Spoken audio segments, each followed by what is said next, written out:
after we interviewed that guy and then we interviewed Sam, like we really loved that interview. Oh, Loved is it? talking to a safe man. And we feel that way about you too. And Thank so you. but I think that there are a lot of men that are I take this back. There are a lot of women who are starting this movement of healing and kind of what we were saying earlier before you got on, where a lot of women are like, all right, get your shit together, or like I'm going to leave you behind. And I think a lot of men don't know what to do with it. Um, this is a I different this world. is great. Okay. Okay. Okay. This is beautiful. And I'm a big fan of Sam Morris because I found his work a couple years ago, and he is incredible. He's That's so random. Yeah. Yeah. And I was like, oh my gosh, it's like they're gonna have him on. It's so cool. So yes, Okay. the Sam that is here. We also have learned that we like the name Sam for men. It has worked Thank well for you. us. Tommy, not so much. So the Sam of today is not the Sam of even 5 years ago. Okay, let's start. Let's start. Do you want to start? Excited. Yeah. Do you want to give me a little? Should I do my little bio? I'm 45. I am a carpenter What? and a personal development coach. I saw that. I am actually sitting in the house that I built. Stop. I kind of did know that. Stop. I knew that you had like well, I don't think I knew it to that extent. I think I knew that you helped build it, like helped build No. Okay. So we'll go back a little bit. So Okay. I was born and raised in San Diego. My dad is a general contractor, started as a carpenter. So I've been in the trades for a really long time. And I continued on the whole, because you do what you're good at, right? So I met Chrissy we got married in 2010. And So for those that don't know, Chrissy Powers is Sam's wife. We interviewed her in season 2. She's a trauma therapist. She's incredible. She's one of our favorite interviews we've ever had. Plus, we also just want to be friends with her. And now you. Thank you. And so we met at a barbecue. And this is how long ago? I found her on MySpace. Oh my gosh. Leah and Jason were big. Weren't you a big MySpacer? That's how we found each other, was MySpace. So y'all are giving your age. Well, and it's hard because like I'm on the tail end of Gen X. So the whole internet thing was kind of tricky. So we met, we dated, we got married. And when Chrissy was pregnant with our son, Waylon, we found a piece of property literally 10 houses up from my parents on the same street. And so we took the risk. We bought the property. I built the first house. So we have a guest house, and I built that from the ground up, which is quite a feat. We moved into that with Waylon. Then we had 2 more kids. So our middle child, Zeke, and then our cherry on the top, which is Ruby, who's our little Leo. And during the time frame that Chrissy was pregnant with Ruby, I was drawing and submitting the plans for our main house. And this all ties together for this reason. Okay. Very, very profound. So I got our plans for our main family house in, and then we got our first permit on 9/9/19. So I literally, the next day I had tractors out. We had the whole thing ready, took a giant construction loan, which was terrifying because when you are building a house in California, it is not it's a thing. Oh, I can only imagine in California. And California is one of the most restrictive places to build. Now I am like, we got this, I'm doing this. Chrissy's And that was during her influencing days. So she had kind of done stop therapy when we had Zeke because it was just too much. And so I'm building the house. I mean, we're flying through it. I'm like, got the guys out there every day. I also am actually building it myself because that's my specialty.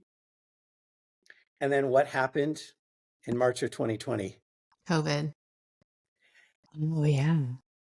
This is where the profound nature of all of this. Now, while I'm doing all of this stuff, Chrissy's starting to do more embodiment work.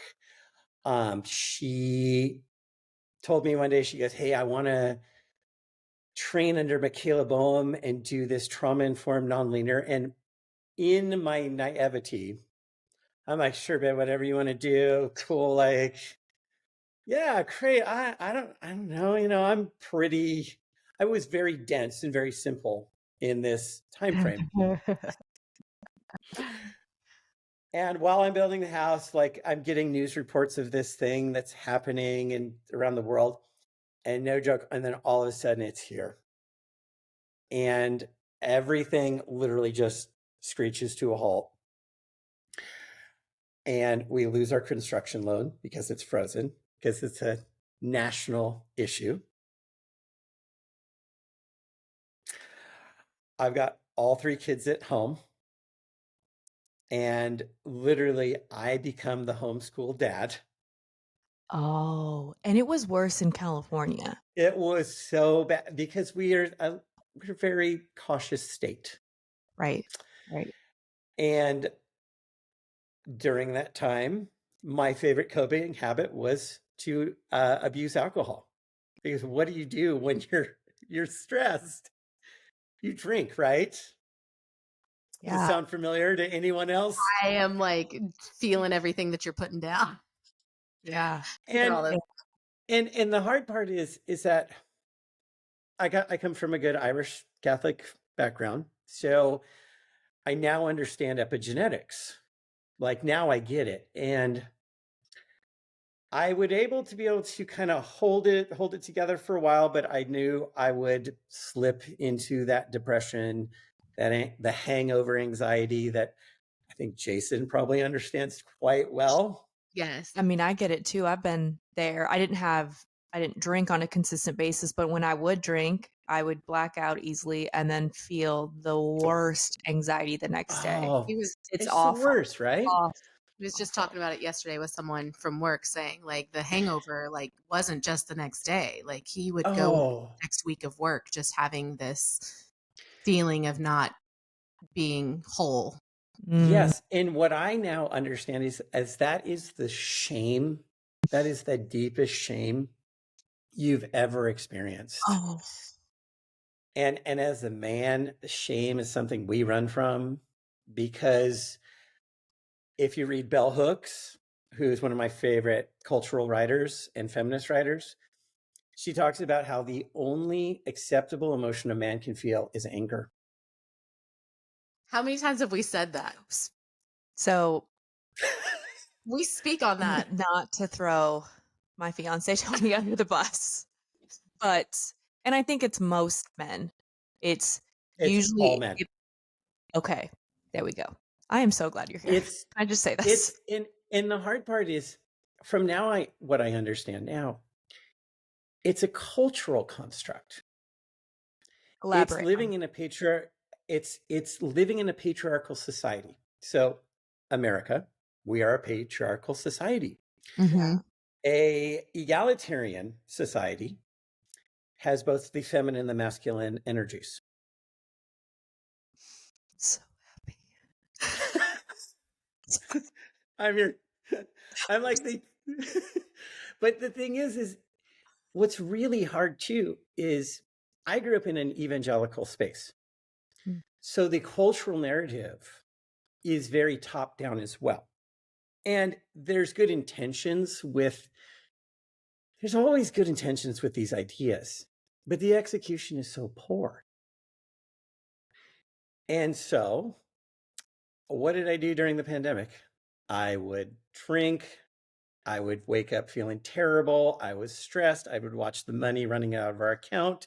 I'd look outside because we were living in our guest house. I would look next door and see this unfinished building that I couldn't get subcontractors to.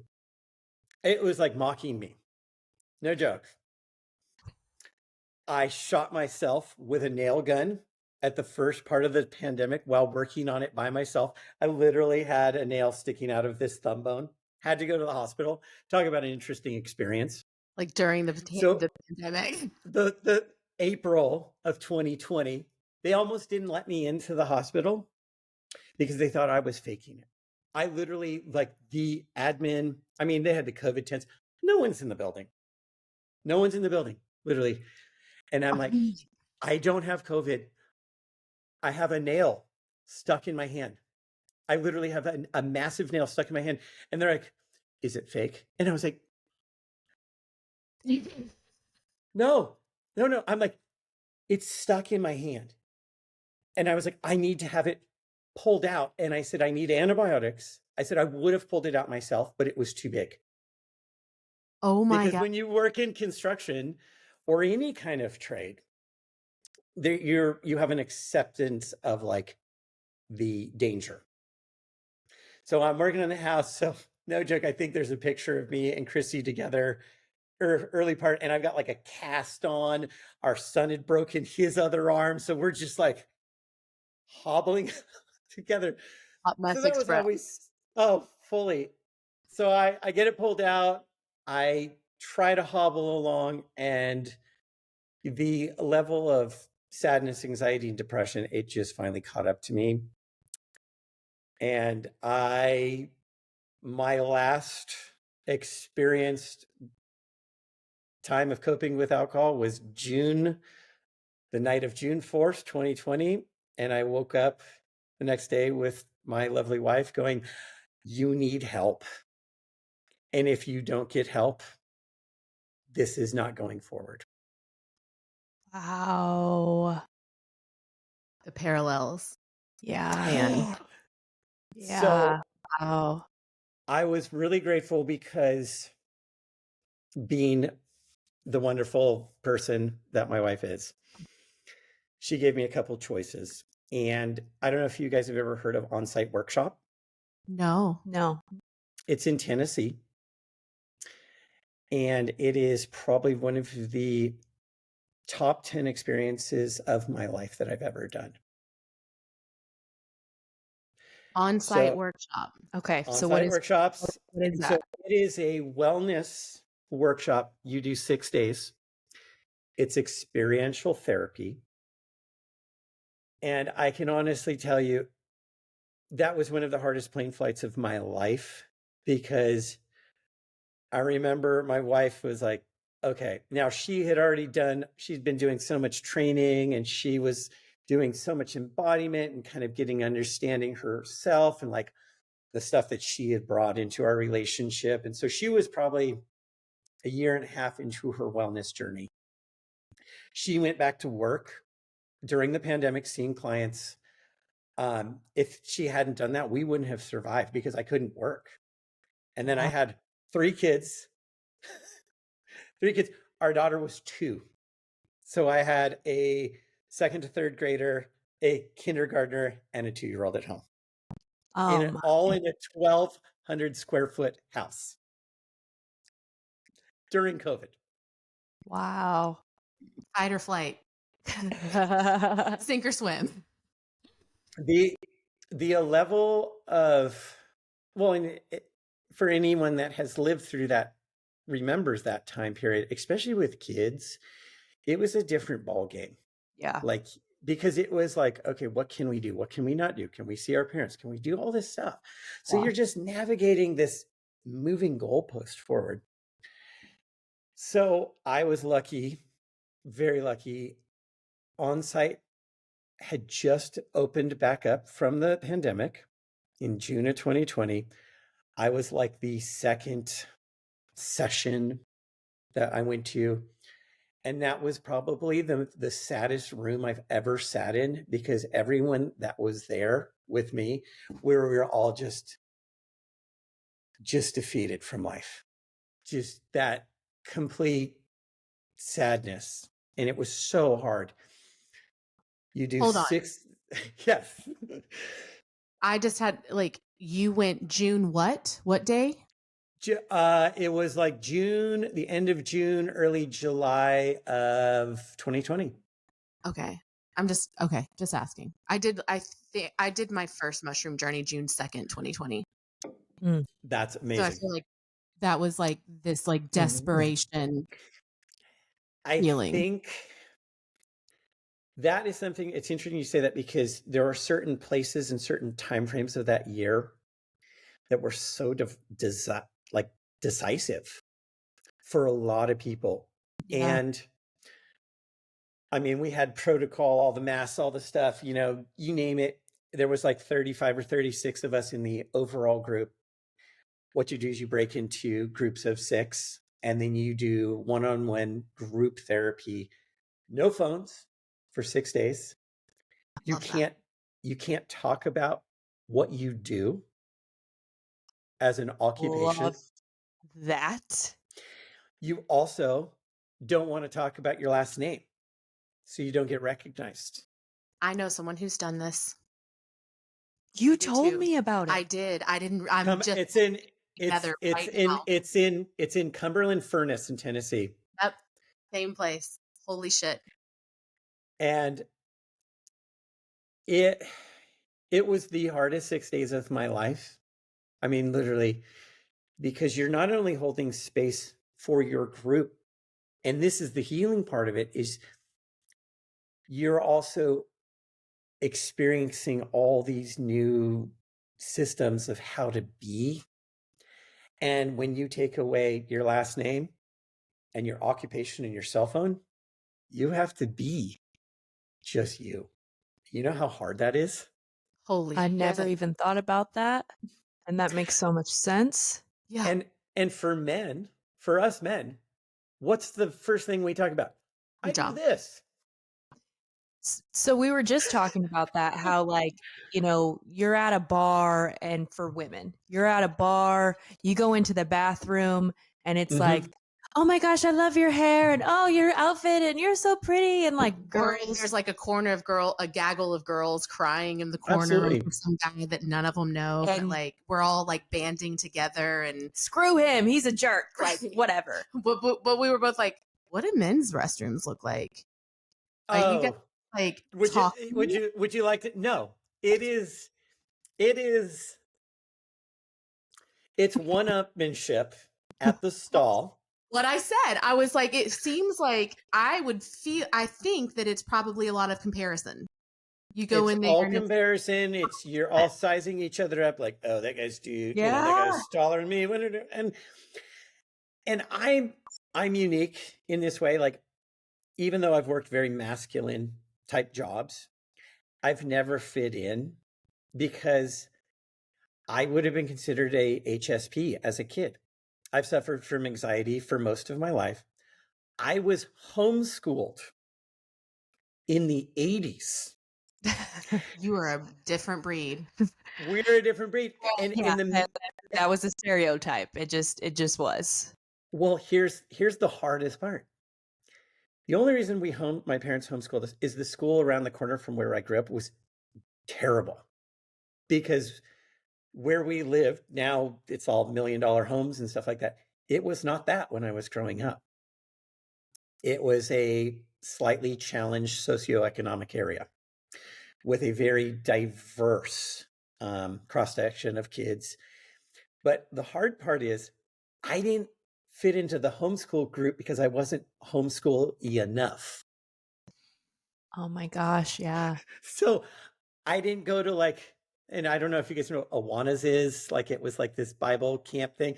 So my parents were kind of like recovering hippies, like went to Calvary Chapel, did like that kind of, we had a dude that lived in a teepee in my parents' backyard for a long time. They lived in a really groovy, they lived in a trailer when they got married above a surf spot in Encinitas. Kind of awesome. So I had this really strange where it's like the homeschool parents who were just like, your kids like did this, this, and this. And I'm like, we played music. My mom was really into art. But then I didn't fit in with my school friends because I didn't go to their school. I could play with them in the neighborhood. So I had this really unique, like, I didn't belong to any group. And so it was like this very unique movement forward. So Mhm. I've always been kind of accustomed to not fitting in. That makes sense. And as a man, that can be a very hard thing for a lot of Oh, sure. experiences. Like, I never was like a bar guy. I had a ton of friends that were musicians, played a ton of music, kind of lived in that world, did construction, all that stuff. And so it was really funny, like going to on-site. I was like, this is no big deal for me because like this is my entire life of not just being. And Wow. but also having that internal dialogue of like, do I belong? Do I? How can I be? And that's hard as a guy. Yeah. Yeah. So was this an all men's group? No, Okay. So there were women there? there was, and I literally got a text from my group today. Now this is 3 years later. One of our Wow. group members just got her doctorate. So it's like people of all walks of life. It's very interesting. My roommate, because we had a roommate, we shared a room. I almost never hung out with him when I was there. He's like one of my best friends now. Wow. One of my other friends that was in the main group lives like a half hour away from us. I see her all the time, her and her fiance, and they're super cool. So that was on site. And So when is you, it only people who are struggling with substances, or can all no, people? Okay. all people, all people. Wow. So I did the living centered track. Now, on site was originally founded on codependency. Hmm. And what I learned through onsite is I had deep codependent patterns. And that is harder to stop than any substance because you can't quit people. Damn. That's a hard pill to swallow. That's a tough pill to swallow. and Oh and shit. I say that only because when you unravel codependency as a system, and it's very common among addicts, alcoholics, anyone really, what it is that your behavior is driven by the need for affirmation from another person to build your confidence and affirm your place in the world. Holy shit. This is not where I expected this interview to go, but I must say that I'm absolutely loving where it's going. Literally. Okay. So It's you Okay. go to this group and you are like I having all these fucking realizations and I am so grateful we had this just wonderful, wonderful therapist, Kathy, who I owe so much of this work to. And you do these like psychodramas. It's incredible. It is hard. It is hard. It is the hardest thing you can ever do because you're standing there and your group is like playing out your experiences. So you choose these different, like certain things that maybe were powerful. You could call it inner child work. You could call it an experience an interaction that just sent you in a different direction.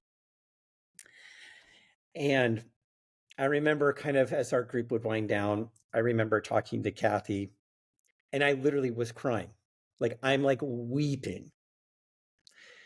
And I'm asking her, I was like, because I have 3 kids and they had seen me inebriated more than they should. And I can even saying that out loud, there's still a part of me that is so ashamed of the person I was. And I remember talking to our therapist in this group and I said, Kathy, how can I repair with my kids? How can I do this? And she was like, well, how old are your kids? And I told her age. She goes, well, when you leave this place, the person that you are now is going to show them that that other person is never coming back. Wow. And I remember, and she goes, and your kids are young enough that you're going to be able to make the changes that you have to make, that they will forget the former you. Uh, I love that. You crying? Yes. You first? I'm cheering up too because it's so. And I'm guaranteeing like Tony and Jason probably can relate a little bit, or any man, any person, I any can relate. person. Because the one thing is, what they don't teach you about having kids is how resilient they are, but also how much your actions, not your words, impact the way they move forward. Yeah. And I remember coming home, and it was that was a hard end. My kids were like a little distant, because they were like, dad was like a mess, and kind of scary. And because, And then he went away. I went away, and I'm like, okay, like I hope. And I just remember like coming home, and I remember talking to my oldest kids, and I said, listen, I said, I'm so sorry for the way I acted. And if there's anything that I do that you don't like, will you please tell me how I can be a better dad? Because what I realized, no parent that I know ever asked their kids, like, hey, what can I do better to love you? I mean, I'm not going to let them eat ice cream for breakfast. It's like, I told them, I said, within reason, I said, if there's anything that I can change to love you better, please tell me, because I don't know. And because that's what I was learning. I was learning how to attune to the people that were in my life and that self-awareness. And I remember my oldest was like, you're a pretty good dad. And I was like, well, please tell me if I'm messing up. Please, you have to tell me, because there's 3 of you. We are completely outnumbered. Your mom and I are super busy. And I remember his little brother, Zeke, literally looked at me and goes, more hugs, more snuggles. I said, I got that, dude. Done. He's our Virgo. And our oldest is an Aries, and I'm an Aries, so we butt heads. He's a March Aries, but I'm an April. And it was really funny, because when his little brother was like, more hugs and more snuggles, I was like, dude, I got that. So easy. What's interesting, we just had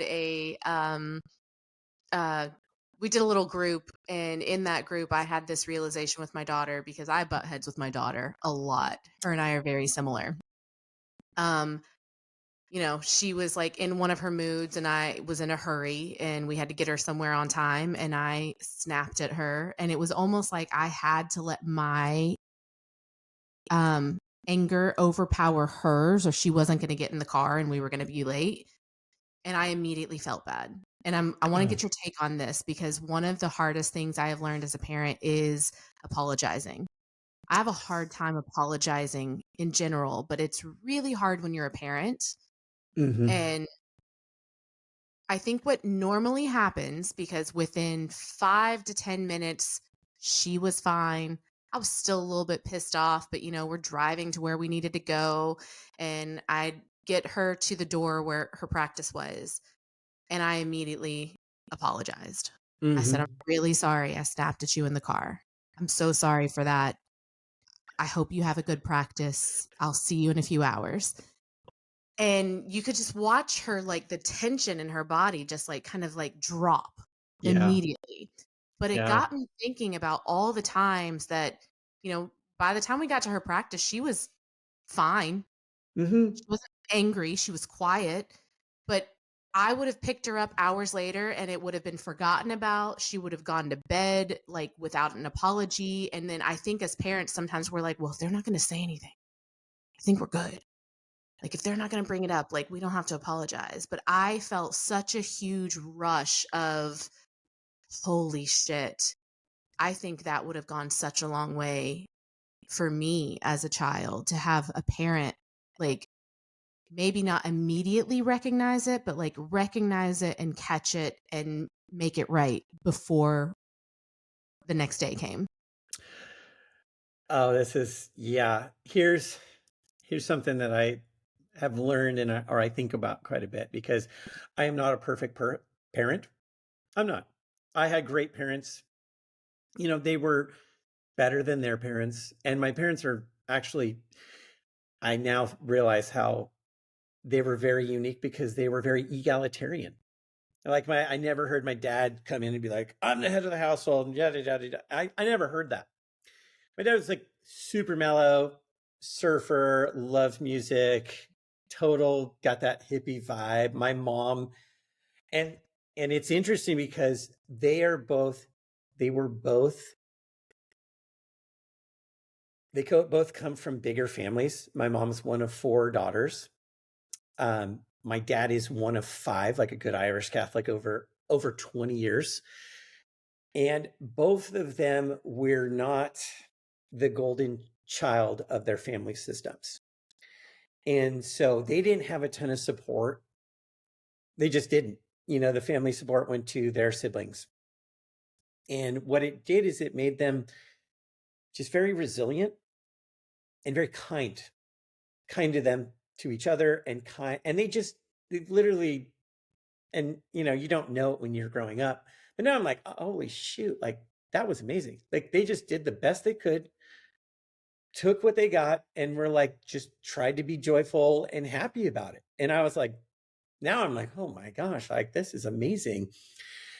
But the thing is that attunement wasn't in the water when they were raising kids. Because in the 80s and the 90s, a kid's feelings or like attuning to their specialty, it wasn't really even an idea. And they did an incredible job because they actually attuned to each of our individual skills, but as a kid or an HSP, there were certain ways that now I realize like I probably could have used a little more support in this way. And when you come to that awareness and then you have your own children, what I've learned is that my children are the mirrors to the things I need to work on. They are our greatest teachers because when we get triggered, like your daughter or my son, I realize I have to go. I'm like, oh, this one's on me. This one's on me. And just because I'm the parent doesn't mean maybe I'm right. Because they're feeling one way because of my actions going this way and their feelings over here. Maybe I should say, I'm sorry that maybe I wasn't, I wasn't there for you or in the way that you needed. And you caused me to feel this way, but I'm sorry that I wasn't attuned to you. And how can we repair this in a kind way? Oh, so let me ask you this because I feel like we've heard this before. Your children are your greatest teachers. Yeah. And recently I saw something and it resonated like your partner Mm. should also be the one who is shining a mirror to your wounds or maybe spots that you need to work on. And sometimes that might look like you're like two completely opposites, but I feel like I'm up for the challenge. Mm. Like I want someone to point these things out to me. I don't want it to be easy. Does that make any sense? Like, could 100%. you be in a partnership where that is happening, like, you have to have someone, like, pushing you in Yes. one way or the other, or you're never gonna move, right? This is something I had to learn the hard way. And because with being married to a mental health professional who's done a lot of work, um, for the first part of her journey as she was starting to heal, and she would kind of point things out. I couldn't receive.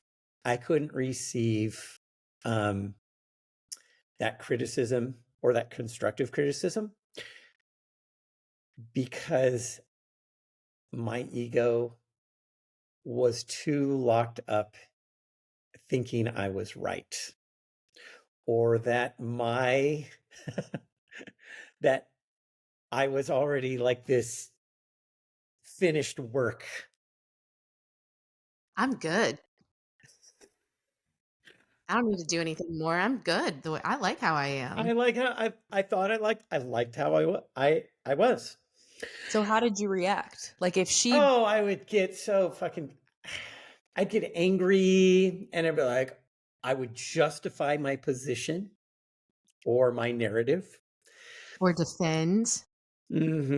Defend, and we all are really good at these things because these are the cultural constructs of masculinity and femininity. And what it is because these narratives are taught from day one. Yeah. I Sorry, go ahead. I'm thinking about, like, how opposite this is of so many things that people have said along the years, throughout the years of, like, being in a relationship is, like, "You should love me how I am," you know? Like, and it's Well, I think it's a to me, that's a look at combination. I I was think just gonna say, it like, to me, it's not who you are, though. That's not These are walls and coping skills and maybe patterns of behavior that aren't who you are. I'm not right. changing who you are at No, all. no. And it's hard because the person that you're born as. So there's you, Jason, Tony, me, Chrissy. We are us, like who we are. But what I learned, especially at onsite, and Carl Jung talks about it Mm. really profoundly. He says, there's two parts of everyone's life. It's the first part where you put on the costumes, you become the character, and all the clothes, the stories, the accomplishments. The second half of your life is when you wake up to who you really are with all of that. And the problem is that most people live in that first part till they die. Ouch. It's hard. It hurts. And they talked about it like, and even in our on-site workshop, they used an example. One of the main therapists, he, tool, the cloth tool that's kind of see-through. So he would put layer upon layer upon layer on himself till you couldn't see him. And that's your journey. And then when you start to wake up and you start to grow and you are willing to grow, you have to take all of that off. You were saying that Monday, like the layers, peeling back the layers. That's why it's never ending. Like that's why this like journey of healing is like really never really done because each time it's like one layer of toll. Mm-hmm. Huh. And it's interesting because the hardest thing for all of us that are doing this work is we are parents. So we're raising children at the same time that we're We're tr- healing ourselves. it's It hard. is the most terrifying experience of my life. And I'm grateful that a lot of our friends, I have very close friends that are from my youth who've also been on this journey too. And I was talking to this good friend of mine who's an artist, and I'm going to say her name, Kelsey. We were in youth group together. That's how far we go back. But she's been on this journey for a really long time. And I asked her, I said, do you think you're ever going to arrive to where you want to be healing? And she's like, no, because it's the journey. It's not the destination. I'll arrive when I die. Yeah. I have this is kind of a personal question, but I'm just curious Yes. because you said Chrissy had been on this mental wellness journey for about 1.5 years before she like comes to you and she's like, hey, bucko, like get on board. Mine was self-inflicted because I overserved myself to the point where I completely blacked out.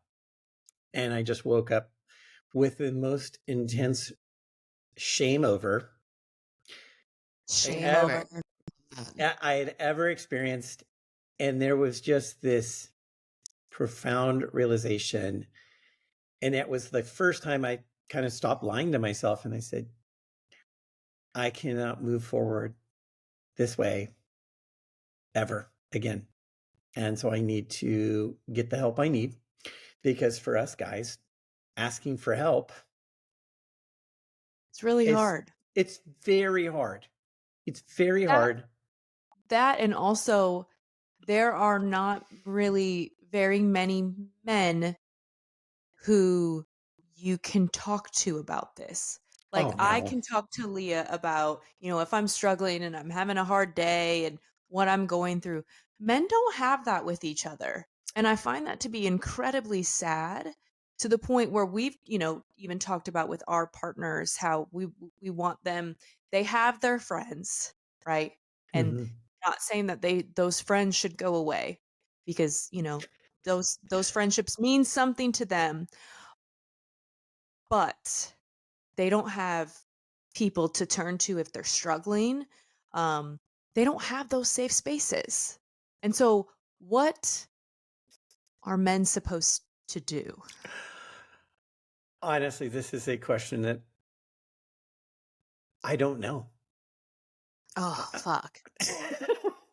Well, let me take this back. So the one thing that I've learned is that when you're on this healing journey, it is a very lonely experience for men. Yeah. But when you return to yourself, like when men can return to who they really are and stop doing and just can be, there is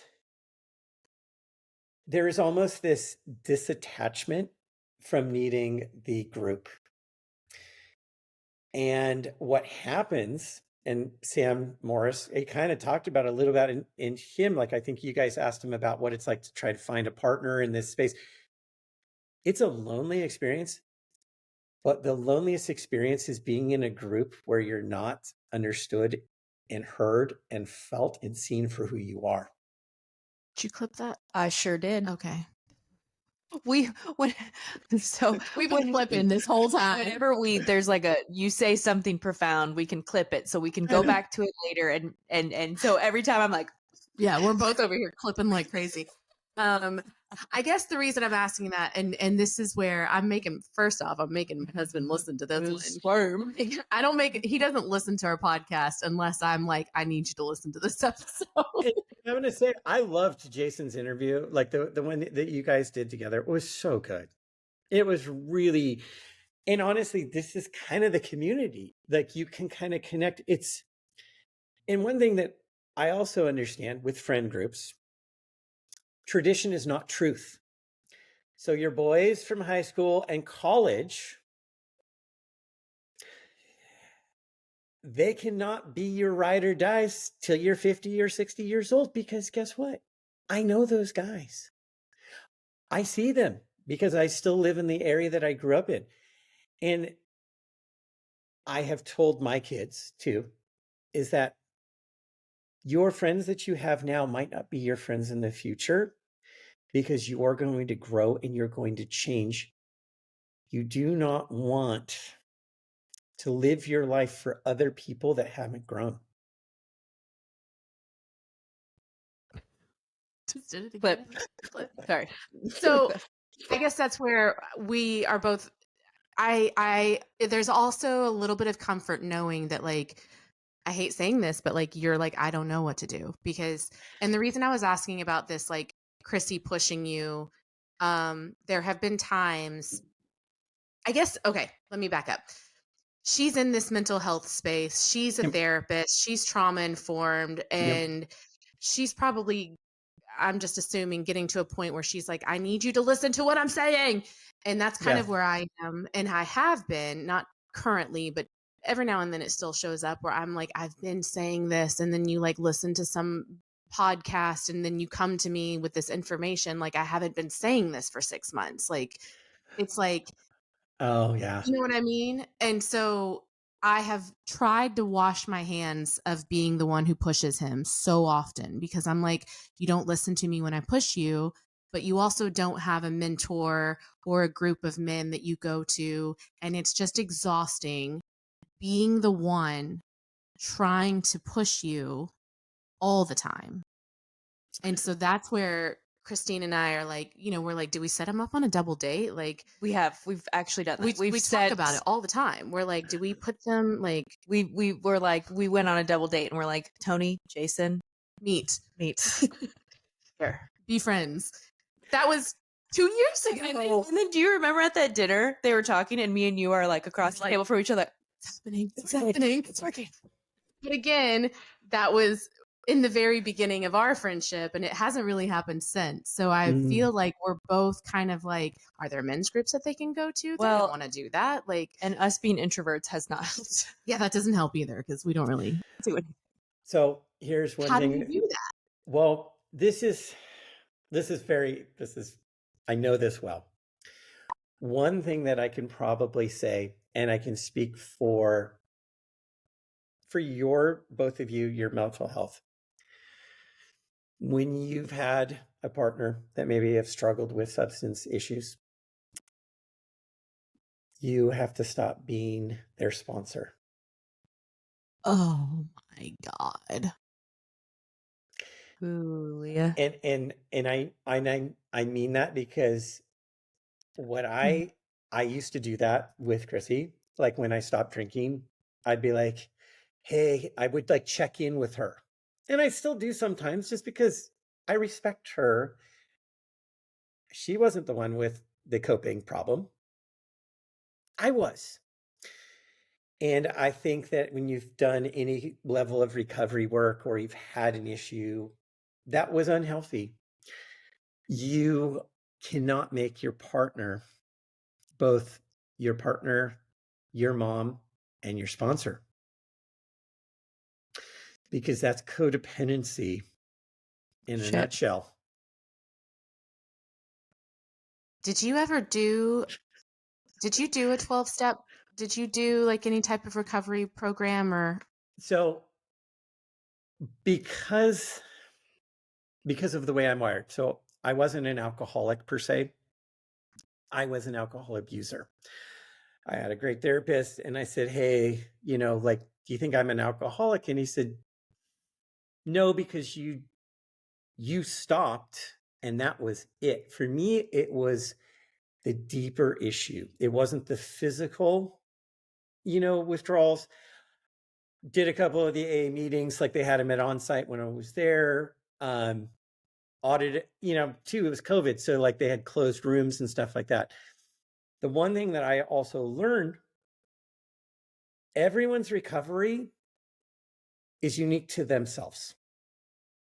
And for me, it was the emotional, like when I kind of unraveled like codependent patterns and those tendencies, I was like, oh, shoot, this is really what I'm suffering from, is this affirmation. Like I didn't know how to affirm myself. I didn't know how to love myself for who I was, because it was always like, oh, I have to get here to do this. And then Chrissy will love me or my partner will love me. If I do this, this, and this, then I'm meeting the marks, I'm checking off the boxes. And when you unravel the emotional tie, that physical just kind of disappears. And I have a ton of friends that have done the 12 steps. And I think for people that need structure and that kind of level of accountability, it is a gift to this world. That makes a lot of sense. My Because, husband's a box checker. yeah, and that's okay, because linear thinking, healing is not linear. What the 12 steps do for a lot of people, it gives structure for people who don't know how to be accountable to themselves. Never thought about it in that It way. makes so much sense. But yep. It Makes a does. lot of sense. And the thing is like, I think I have lots of friends. I have a friend who just got his year token, and I knew he had a drinking problem. And I told him, I was like, because he would get super depressed, and I would hang out with him, and I'd see him, and I was like, hey man, like, you doing okay? And I never went like, dude, you got a problem, because that doesn't work. Right. Unless you're laying literally face down in the gutter and you're like, oh shoot, I got a problem. The problem, you got a problem. The problem is that most time it's kind of a covert. It's not an overt system of coping. And what happens is we all cope in our own ways. Shopping, eating, social media. I mean, the whole world that we live in is one giant coping mechanism to move us away from ourselves and get outside of ourselves. That's why COVID was so brutal for so many people. It took away all of our coping skills, except It- for like drinking Drinking. and the online Right. shopping. I mean, you think about what that did. And I told Chrissy this once. I said, you know what COVID's going to do? I said, it's the great leveling of our society. And what it did is, because all of us had to be at home with our thoughts and ourselves, it was terrifying. It was not pretty. It was an ugly, I mean, it was like one of the ugliest times that I can remember. Yet it's like some of us needed that to I needed stop it. being distracted. I mean, you Yeah. think about, like, I would never be here in this capacity if COVID hadn't happened. Yeah. Same. And so for me, like, when people are like, oh, COVID sucked, I was like, it totally did. But without it, I would have just kept operating in the same way that I had been for the first 40 years of my life. So I think I want to talk to you about like how you started to look at the patriarchy. Is that something that has been ingrained in you from your parents? Because they seem like cool Awesome. fucking parents. Right. They're super cool. Ahead of their time, a little bit. Yeah, we didn't get that. No, I mean, so actually, honestly, I think, and it's something that my mom and dad kind of get it a little bit, because their generation was like, hey, free love, like, but they were like Jesus hippies. So it was like the 70s were like a full vibe. And then the 80s happened, and, it got more structured and a little more patriarchal. I mean, the yuppies and stuff, they were never yuppies. But for me, what it was is I would see the stuff that Chrissy was reading, and I literally, and I can go back to 2 books that kind of changed the way that I saw this, because I love to read. I love to learn. The one thing that my parents always instilled us is be curious. Love And that. like, even like, I played music, my brother played music, and my dad was always like, hey, whatever you do, learn the history, because then you know where comes from. And I was like, like, I grew up surfing and skating, so I learned, like, where was the history of surfing? I learned how to play jazz. And so I remember sitting with my piano teacher at one time and she's like, what are you playing? And I was like, this is Miles Davis. Like, I want to learn this piece. Like how, and so for us, it was about honoring the past so that you could appreciate what was in the present. Wow. And so as Chrissy started to do like more of the embodiment work, I was like, she joined a women's circle. She went to Nashville. And I was like, so confused, so confused in my naivety. And I was like, okay, you're just going to meet up with a bunch of women and you're going to do what? I'm like, what was he doing? What are you doing? She's like, oh, we did like non-linear and we danced and we cried. And I was like, okay, Cool. whatever. And, part of me, I'm grateful that my parents kind of instilled this, like, hey, like you do you. And I also grew up with a lot of artists. So like, I have this very strange background where I went to college and I didn't fit in with any of the guys that were like, I'm doing this, I'm getting the car. And I was like, cool, man. I'm going to this punk rock show and then I'm going to go surf. Like, Love it. and I remember like as Chrissy started to get deeper into that work, she'd read a lot of books. And I remember I was doing something and I found Mary Magdalene Revealed by Megan Watterson. And because I grew up in the evangelical space, I have that lens, so I grew up with that lens. And I remember I was like, what is this? Like, I know Mary Magdalene. It's like, so I read it and it like kind of blew my mind to have a different perspective. Because Mary Magdalene, as an archetype, was the divine feminine. Holy shit. Because You sent that book to us. Yes. Okay. it's okay, a red one with a sacred heart on the front, and it is a powerful. So I remember reading that book, and then I read The Universal Christ by Richard Rohr, which gave like a holistic lens to having faith, because when you grow up in a faith system, you like from a very young age, you kind of feel disconnected where you're like, people get up and they're like, I was just wasted and I was drunk and like I got saved. And I'm like, oh, that's cool. I kind of wish I had some of that radical transformation, right? Like you're always envious of those kids. You're like, oh, cool, man. Like that's awesome. I didn't have that because you grow up in a system. It's a different thing.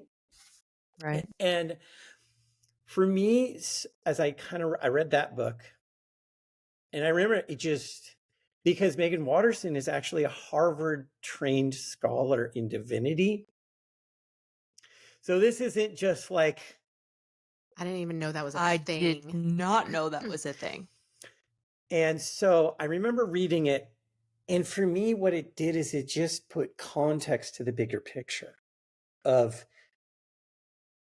the divine feminine. And now, mind you, because I grew up with egalitarian parents, I have a little sister. I never saw women as less than. And I kind of always, I never got, it was just never in me like, oh, she's my property. Like, and honestly, it's funny because sometimes I refer to Chrissy as my partner and people are like, what do you mean? And I was like, she's my partner. And they're like, is she your wife? And I was like, yes, she's my wife, but she's my partner because it denotes equality. Clip. And the problem is, you start doing this work. And so I read that book, another book that fully, and I think I sent it to you, both of you, was Maiden to Mother and the work of Sarah Durham Wilson. It's essentially the archetypes that women go through. And I remember reading that and just, it blew my mind. I was like, oh my gosh, these are like some of the missing pieces that I always had questions about, or like there's more to this. And what it did is it gave me a reverence for the power of the feminine. because like, where would we be? None of us would be here without women. And none of us men So would be here without women. how would you describe the power of the feminine? Oh man. The power of the feminine is like an ocean. It's beautiful. Love that. It can be calm, it can be fierce, and you cannot control the ocean. You have reverence for the ocean. You can sail the ocean, but you cannot contain it. That is the feminine energy of this world. Okay. I'm like, you're so giddy over there right now. Um, my there's a giant theme, a thing happening with a lot of people that we're surrounding ourselves with right now, and it Mhm. is this like tapping into this divine feminine, to the dark feminine, the Kali energy. Like, I thought it was just me, and then I'm like, the moment it No, starts it's all of happening to me, us. I'm realizing it's happening to so many women right now. Whether they're conscious of it or not, there are people who are talking about it, but who aren't in this space, who are saying, like, there's this intense rage that I'm feeling, and I don't know where it's coming from. And I'm like, I know where it's coming from. But my question to you would be, for the men who are in this space, like, who don't know what to do with that. Like, they're like, what the fuck is happening? How do you show up to this movement in a way that is holding space for the divine feminine, that is nurturing the divine, that is also like acknowledging that there is a divine masculine energy as well? Like, does that question make sense? Yes, it It does. does. Here's what I'm gonna, for me, and this was something it was hard at first, but men have to connect with the divine feminine that lives within them. That was beat out of them by the patriarchal culture from day one. Holy shit. How do they do that? Holy shit. It's not easy. You have to grieve. You have to grieve the loss of the feelings you never got to feel. Grief is love that had no place to go.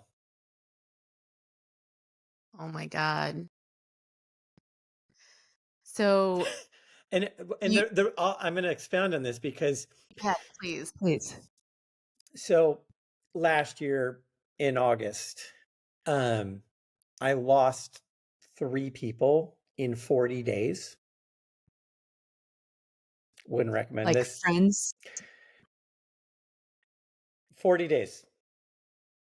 And my first friend that passed tragically, we were very close, and we loved each other, and I can say that out loud. We loved each other as humans. And he was just one of those people that people sometimes didn't know what to make with him because he was so free with the way he felt. And I think for men, a huge thing that we don't know how to verbalize. We were not given language on how to feel. So feeling wheels are a wonderful thing. I mean, for men, practicing talking about how we feel in these complex things, because culturally, we are not allowed to speak freely of how we feel. It's like, I feel really sad. It's like, oh, come on, get it together, move on. I mean, It's And just be happy. just be happy. Yeah. Oh, sorry, your friend died. Just get over it. No, no, no, no. And I remember when my friend passed, there was the Great Mother, which is the Divine Feminine. I did a meditation. A friend of mine sent me a meditation after my friend passed. And I remember just laying on the floor, listening to this meditation and just weeping and just feeling that grief. Because it was like the first time I knew what it was like to fully let go. And the reason I feel like there's so much of this rage, this collective rage of, especially for women, is because women have held it together for so long. They have mothered all of us and our children and our culture, but there was no place for them to grieve.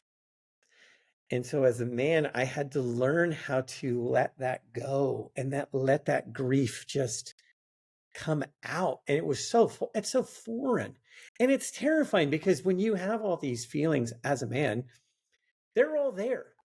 We're human. But the shell is so hard. I mean, it's like the Tin Man, in Wizard of Oz. It's like you're just you better just keep going. You just got to keep going. And when you can allow yourself to grieve and to let go and to feel all of that, it is the hardest, most overwhelming experience you'll ever have. But as you do that, then you can hold space for your significant other, and you can hold space for that divine feminine. Best thing to do is work with a really great coach. And honestly, it's a practice. It takes so much practice. And I can say that my partner has fallen apart, plenty of times in front of me. And when you can understand that all of this emotional, this energy, there's no place for it to go, and it comes out, it's not directed at you. It's directed at the world at large. And to be a king, or in your king energy, you have to go, I see you. I hold you. It's okay. You're safe to fall apart here. Jesus. Okay. I'm so happy we did this interview. Did that answer that question?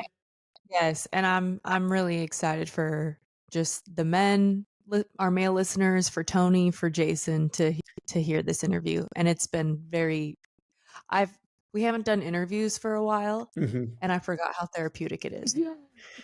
Well, the work is for all of us. When we discuss these ideas and we practice, and I can say that I don't do it right all the time. I come up short all the time. I say I'm sorry. And what I think is important is the intentionality of moving forward.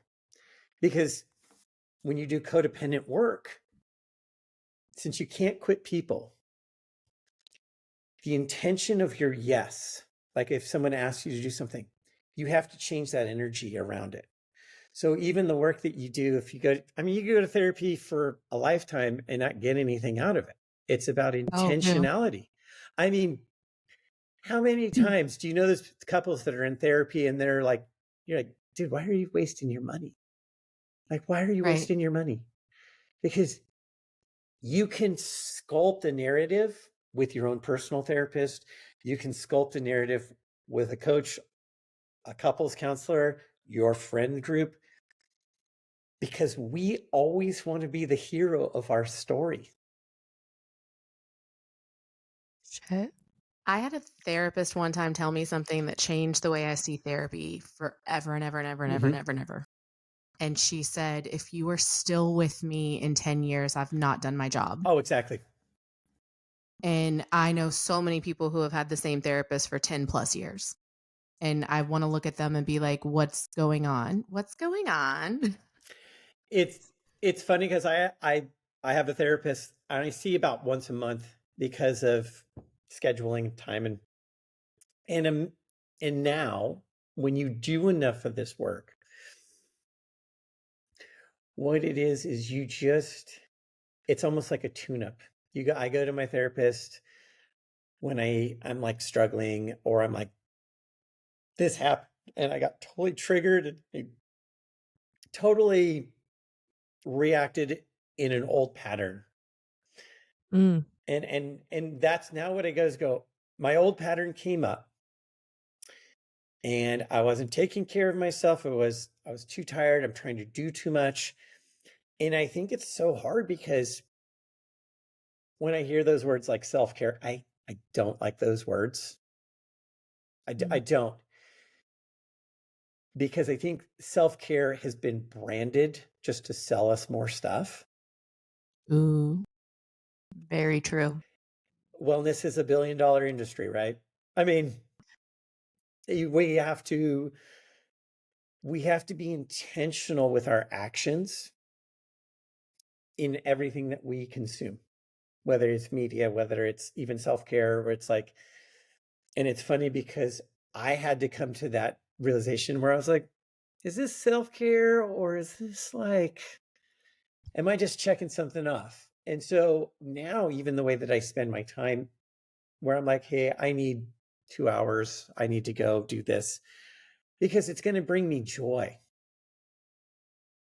And I think that just changing that energy around your intention and the way you spend your time totally reflects growth.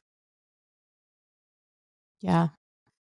So it's like I think there's a difference in it. Well, talking about speaking of codependency, I think there's a difference in using therapy as a tool Mm-hmm. and really like having this codependent relationship with your therapist that you have to see once a week, and there's really no growth. It's just like you're running in circles, but you're like, I have to go to therapy because I have to get this stuff out. Mm-hmm. um there was something else I was going to say, and okay, I just remembered it.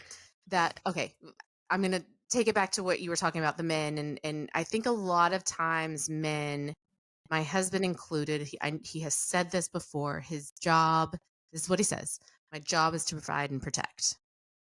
Mm. And I think a lot of times men get stuck in that and they forget that they're allowed to have feelings and they're allowed to break down. And I'm like, that's a heavy burden to think that like your job is to provide and protect for our family and that's it. That's so heavy. And oftentimes, yeah, there's a lot of pressure There's pressure. that comes with that that's really hard for men. Or he'll say things like, I don't have time to break down. It's not productive to have a moment or to feel these things. It doesn't help me, Mm-hmm. like, because there is this, what is that going to do? And I'm like, I I've don't got know. It shit does to a lot do. for me. Like, Yeah. it gets it out. It gets it out of me. It puts it out into the world. Like, it's not sitting on me anymore. It doesn't feel heavy anymore. There is something to those breakdowns that feels very, oh, it's Well, it's a always a release. release, It is. you know? Well, it's funny because I know this well because I lived in that for many years. I mean, That mentality. of course. I mean, Okay. I built 2 houses for our family. Like talk It's a about breakdown. it's a huge thing. Provide and protect. The problem is that if that is your only focus,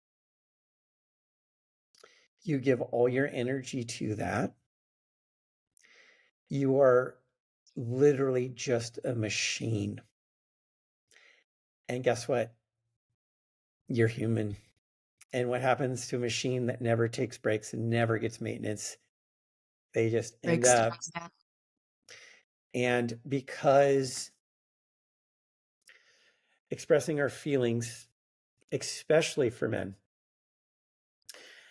we are taught to be internalizers.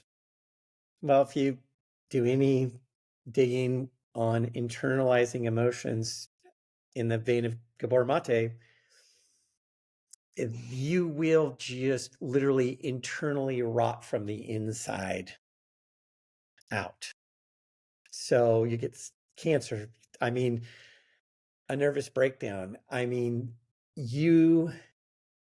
Heart attack. a heart attack. I mean, how many guys like just drop dead at 45, 50, years old because they're just a ball of stressors or high blood pressure. I always love that one. I'm like, high blood pressure. What are you carrying? The thing is that I think I told a friend of mine this, I said, how long can you carry something until you fall down? Like how long can you carry it for? And when you're carrying your family's baggage, not just your own, you can only go so far.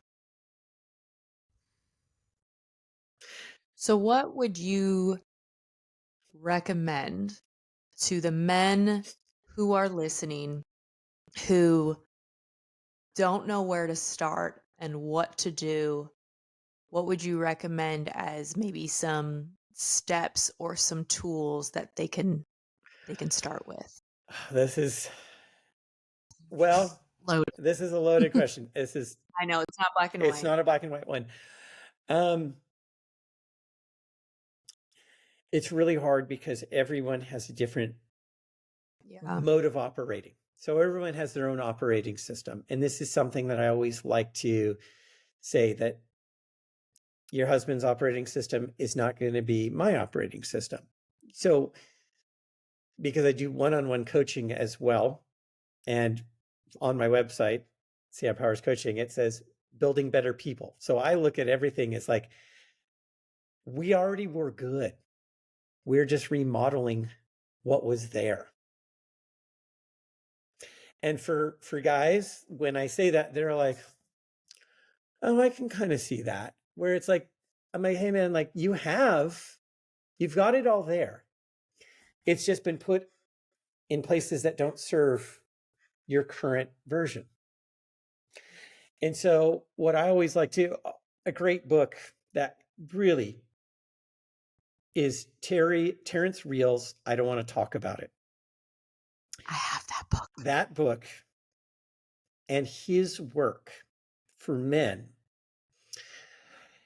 it's kind of like the jumping off point of understanding the masculine narrative of not opening up, because he did 20 years of therapy with men before he wrote that book. Wow. I've listened to tons of podcasts. I mean, if I ever got into the financial position, I would go study with him, because his system of doing men's work is so profound.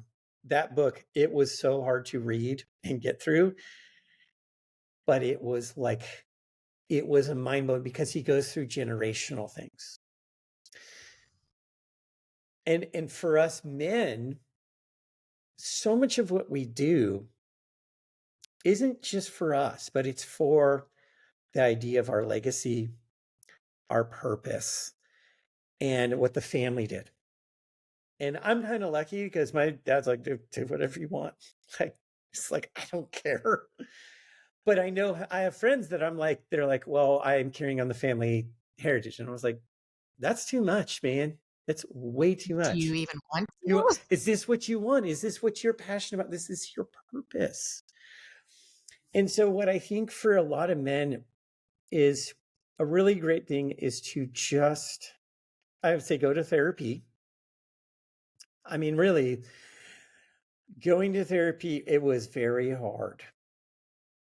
But you can find coaches, you can find the work. I mean, I pretty much work with dudes that are in this space on a one-on-one basis. And a lot of it's the same thing over and over again. It's like, how do I feel? I don't know how I feel. I'm like, all right, man, like, let's do this.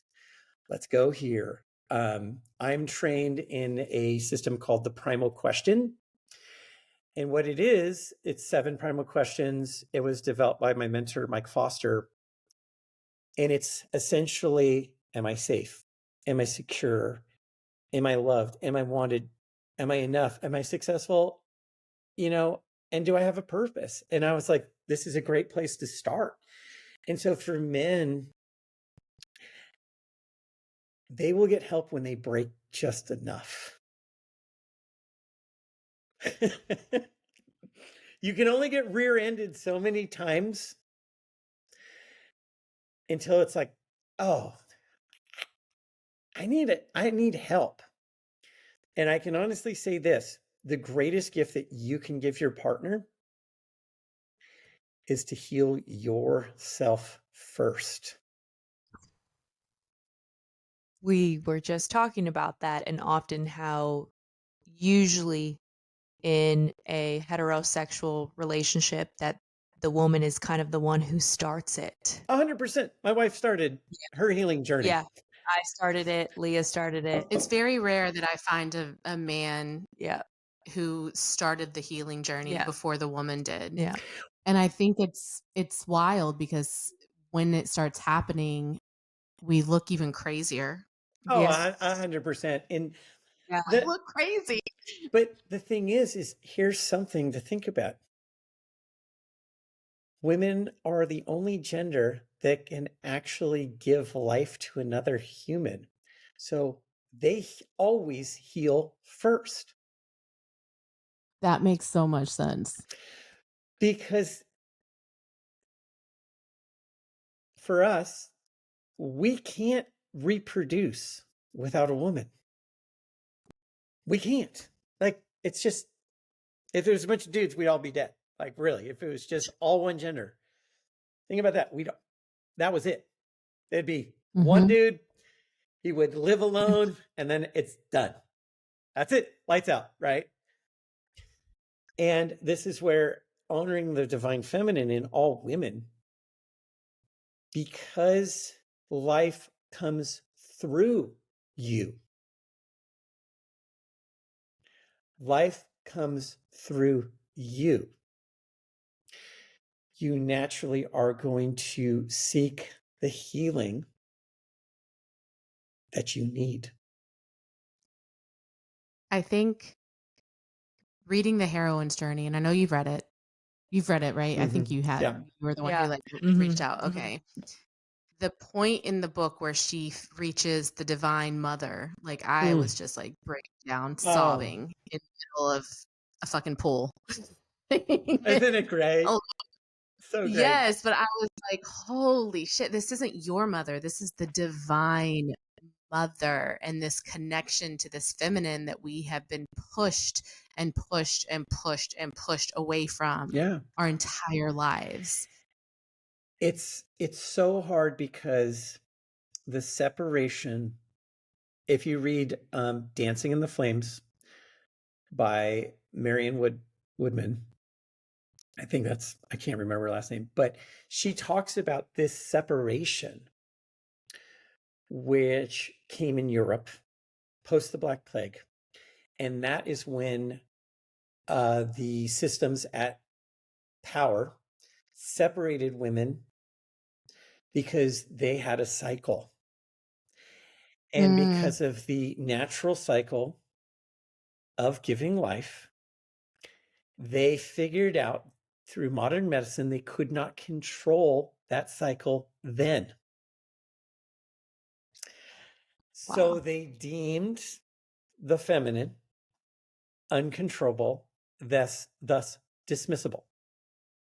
Wow. I guess the relation there is like, if it's hard for us to get there and we're the ones like searching for that divine feminine, imagine like how much harder it is for men to Oh, have that same realization. it is very difficult. It's incredibly difficult, but it's tangible because this way, no man is motherless. Right. So guess what? I am a product of a woman.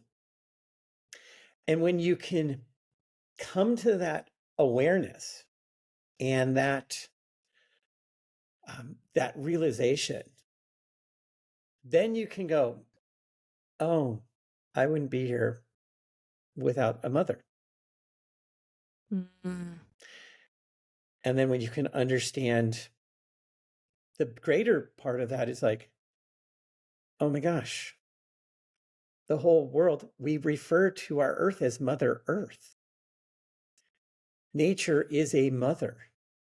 Well, we would not be here without a mom.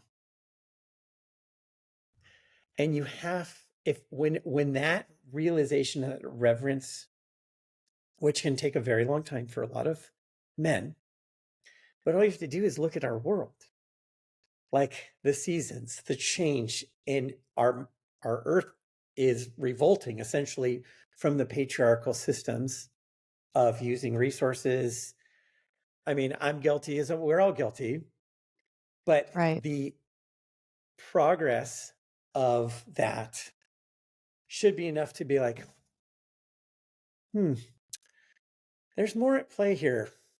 There's way more at play. And I think I need to have some reverence for and respect for what is the Great Mother.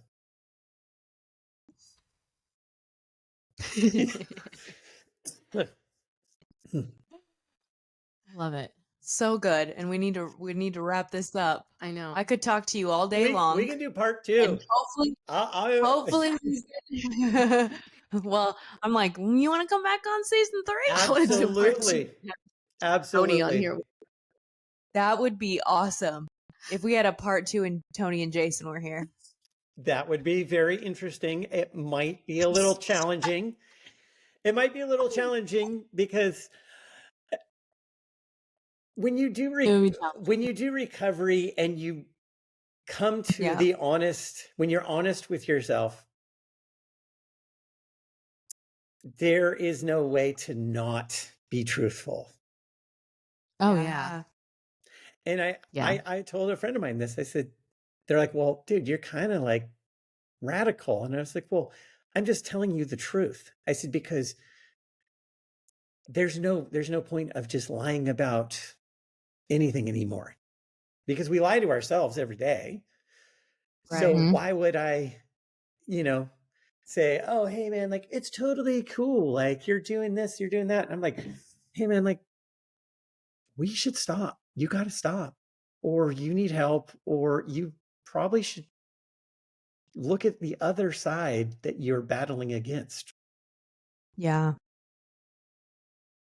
Everybody needs like one of those friends. Mm-hmm. I mean, we should all strive to be that, but I think everybody needs one of those friends. It's easy to lie to yourself. It is. And it, unfortunately, it can be a lonely experience. That's like even Sam Morris talked about, is when you start to grow, and this is the hard part, men are lonely inherently from day one. That's why they find their bros or their dudes, whatever you want to call them, their pack. Uh-huh. Because being alone is so incredibly hard, because we're not taught how to be with ourselves.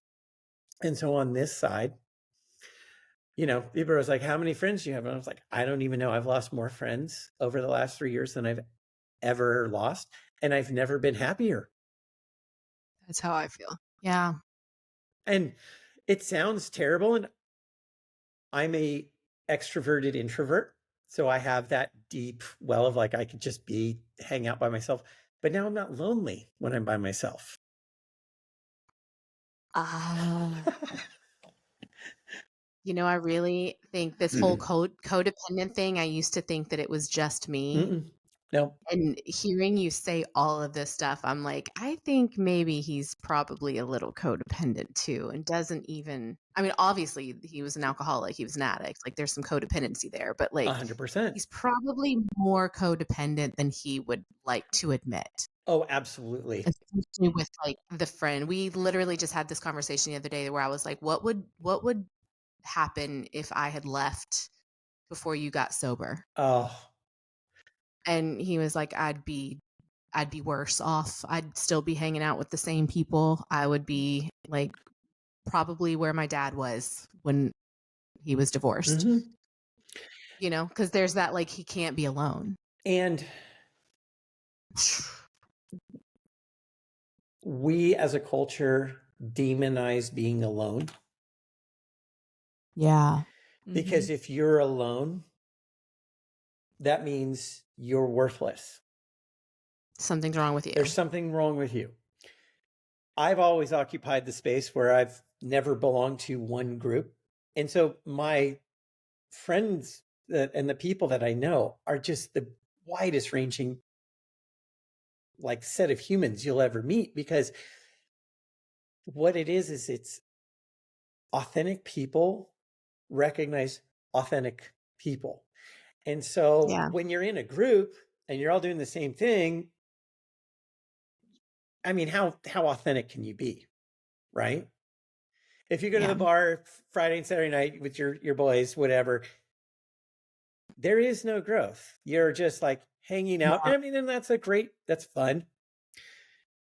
But it becomes its own system of loneliness, because your deep personal needs of love and acceptance and affirmation, because the more authentic you are, the more whole you are.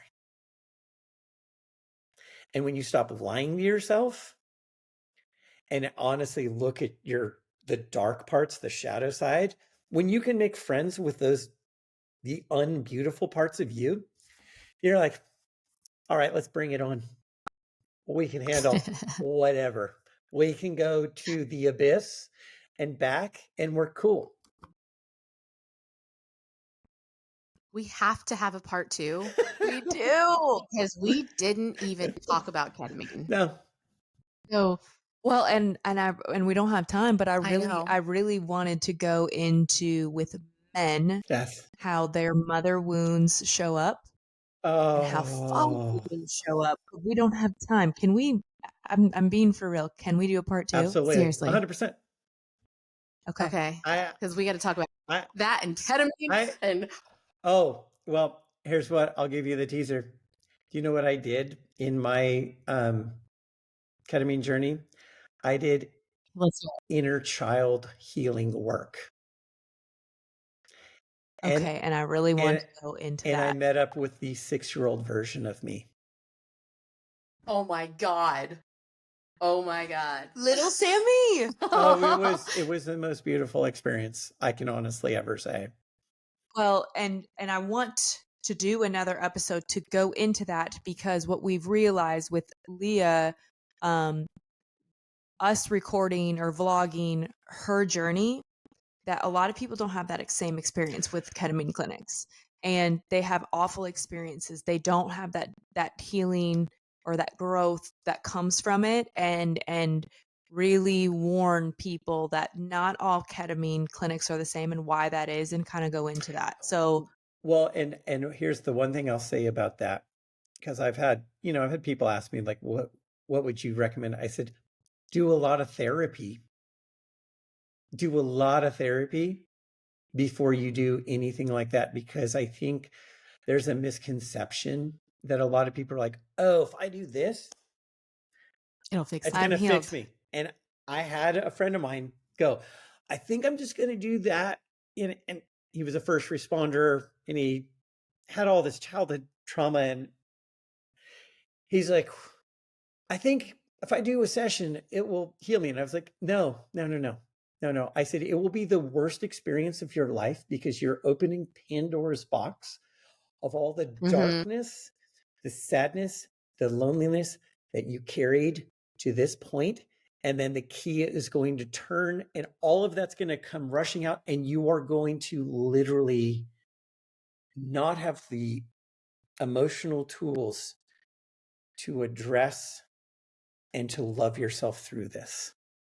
Mm. it's going to be too much. That has been the hard part about us being in the position that we are in. Uh-huh. With having this podcast, because people come to us, they maybe listen to some episodes or they hear an expert come on, or they're talking about ketamine or we're talking about mushroom, whatever it is.